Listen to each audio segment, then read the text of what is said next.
kids? Beaver here, or BenevolentBeaver for long. You know what I love more than just about anything? Girls. No, not girls, silly. The PlayStation 1. With its awkward camera angles, primitive 3D graphics, and at times questionable control schemes, what's not to love? Alright, fair enough. Let's say it has aged less like a fine wine and more like that uncle who got a little too much into the Coca-Cola when he was younger, if you know what I mean. It's cocaine. I'm talking about cocaine. Don't let that stop you though, there are some serious bangers on this console. Metal Gear Solid, pretty much all the best Final Fantasies, Crash Bandicoot, and that doesn't even include some of the lesser known titles like the one we're looking at today. Threads of Fate. Shit, I forgot to get Threads of Fate. Did you happen to pick that up? Of course. I picked it up at the flea market earlier this week. Oh, dope! Wait a second. This isn't Threads of Fate. This is just a Spyro the Dragon case that someone wrote Pants of Destiny on. Where the hell did you get this? You wanted me to pick up that Dangerous Limits. Some sort of dress-up game? It's not a dress-up. God damn it. You know, I'll just see if I can get one on the internet really quick. Well, I guess we don't have any choice then. We're gonna have to call upon the Dark Lord himself. And emulate it.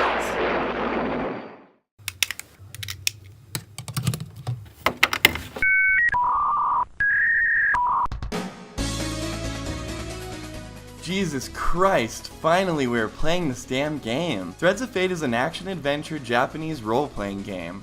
Whew! It was developed in the golden age of Squaresoft RPGs, a long time ago. Some even refer to it as the 90s. Boy bands are all the rage, people are wearing shit like this, and everyone's cell phones are for making calls. Weird. Meanwhile, Square's Product Division 3 was working on and would release 3 amazing games between the years 1998 and 2000. Chrono Cross, a loose sequel to one of my favorite Super Nintendo games, Chrono Trigger, Xenogears, an unfinished cult classic, along with a brand spanking new IP called Dewprism, or Threads of Fate for us over in the West, which is undoubtedly a stupid sounding name. No wonder my cameraman thought I was playing a dress-up game. What does that even mean? Threads of Fate? More like Threads of Ass. Anyway, Yarn of Destiny was released in Japan October 14th, 1999, and then North America July 19th, 2000, which was actually 3 months after the release of the PS2 oddly enough, and later even seeing a re-release on the PlayStation Store, June 23rd, 2010. With some pretty big names attached to this project like the writer Daisuke Watanabe and composer Junya Nakano, who would both go to work on other fantastic beasts like Final Fantasy X and Kingdom Hearts, Threads of Fate saw some moderate success upon release, selling over 111,000 copies in its first year in Japan, garnering a small cult following, and even a small speedrunning community that's still active to this day, with some of the records being broken as recent as 2018. Starting up the game will show off this flashy opening cinematic introducing you to the 2 main characters, Min, the female protagonist, and Rue, the male, along with the colorful cast of friends and enemies you'll be meeting along the way. Boring. One of the cooler features of this game is that there are 2 whole playable characters, both with variations to their stories and playstyles. Min is a hot-headed princess enjoying her day and some delicious-looking geometry, when in comes her younger sister Maya and her edgelord friends. Turns out Maya is straight cucking the throne out from under Min with the help of a powerful relic called the Book of Cosmos. Realizing she is totally screwed, Min takes off for the time being, promising to return with nothing less than world domination. Rue, on the other hand, is mostly a wet sandwich throughout the whole game. His story opens up in a cabin where he seems to be having a sexy date night situation with his boo Claire. They hear a noise outside, and like any good RPG protagonist, you go out there to make sure there aren't any wolves or boars. Turns out it's actually an anime villain here to totally cockblock you on your sick date night. Bummer! So you're battling him, Claire comes to back you up, he kills her, sending Rue into a frenzy, leaving our anime villain to bounce out of there knowing he fucked up. And then Rue, sucks up her soul or something? Officer Skinny Jeans, what happened here? Well, there seems to be some sort of struggle that left this young girl dead. And it appears her boyfriend sucked her soul out of her face.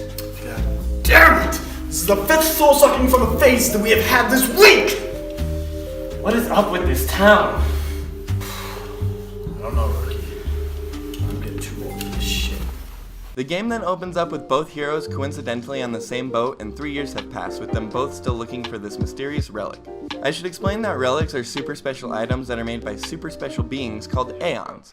And let me tell you, the people in this game are obsessed with these things. They never shut up about them. Relic, relic, relic, relic, relic, relic. Okay, I get it. We're looking for the goddamn relic. So blah, blah, blah. You overhear the bandits, Smokey and Blood, talking about a legendary treasure some magician made that happens to be in the area. Rue assumes they're searching for the relic too, and then before you know it, some dumbass crashes into the boat and you make it to the deliciously named town of Corona.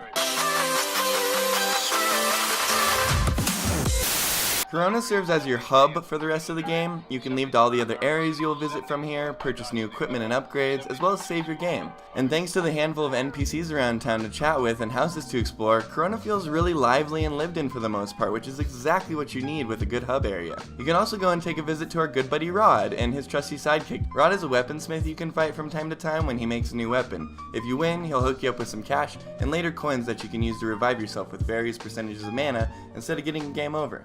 Or you can do what I do and hawk that shit at the local pawn shop for extra goodies. I should also mention you gain mana by hitting monsters, making these even more useless. Speaking of goodies, Gregway, this game doesn't have a traditional level up system like most other JRPGs of its time.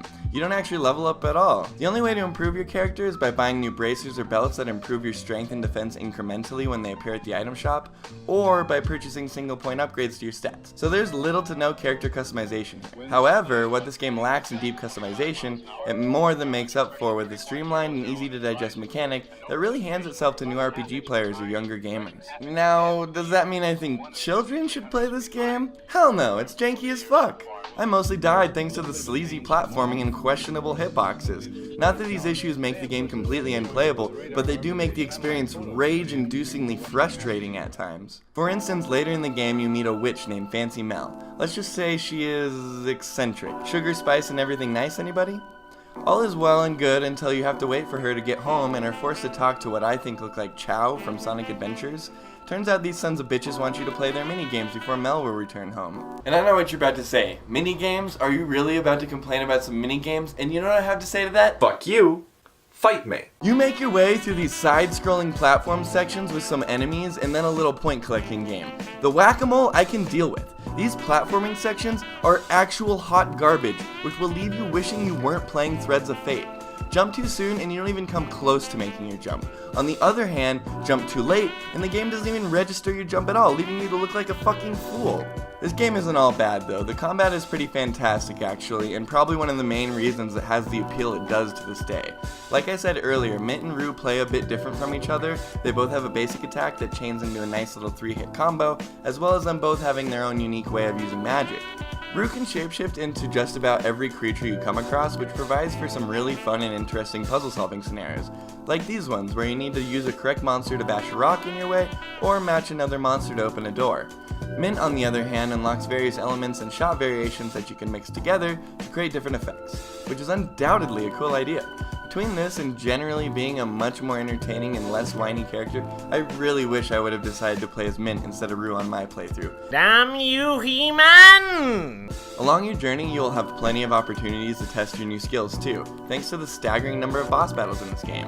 You literally can't go 10 minutes without running into one of these sons of bitches. That being said, they actually ended up being one of my favorite parts while playing Threads of Fate. While you do battle a lot of the same people over and over, they do a pretty damn good job at adding new mechanics or completely changing the battle to make it feel fresh. Especially thanks to someone like Duke, who constantly changes his fighting style throughout the game based on the books he's reading at the time. It makes for some wacky moments, like the time he fights you as a star person, leaving him blasting off again, Team Rocket style. That was the most beautiful thing I've ever seen. Speaking of the characters though, what is up with some of these names? Most of the characters have normal sounding names. Elena, Klaus, Mint, all totally acceptable names for RPG characters. But then you have some real winners here, like Doll Master, Psycho Master, Trap Master.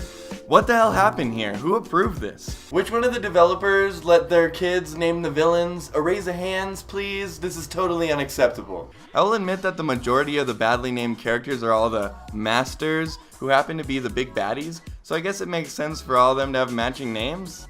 But then you have someone like Prima Doll.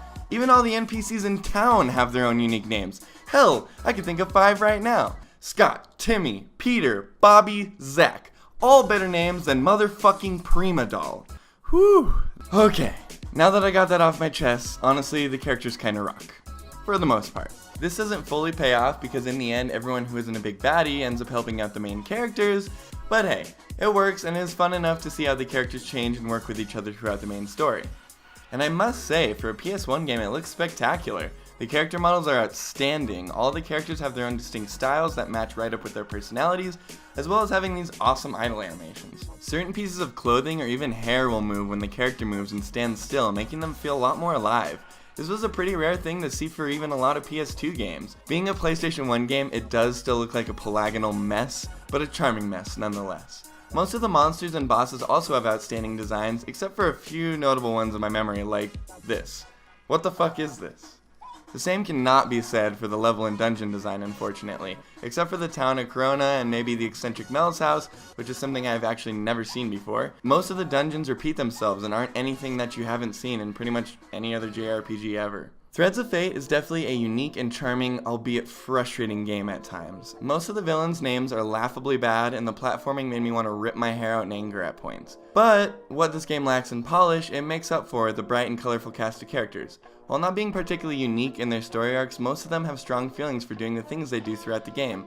And say what you will about some of their names, but all the characters look fantastic with excellent designs and personalities that come together to make a really enjoyable cast. And as for some of the levels and dungeon design, you can really tell where they decided to cut back, leaving a bit to be desired in the aesthetic of these places, along with some odd graphical bugs here and there that I mostly assumed were thanks to playing this game on the Dark Lords emulator. What an odd game, and even though I railed on it as much as I did, and had to make a contract with the Dark Lord himself to play the damn thing, it's really interesting looking at Squaresoft's golden age, and makes me resent the lifeless husk we all know as SquareEnix. Anyway, I'm the Benevolent Beaver, you're watching Threads of Fate for the PS1, and I'm off to fulfill my contractual obligation with Satan himself. Remember, be good to each other, support your developer, you will go to hell for playing emulated video games, and have a kick-ass week.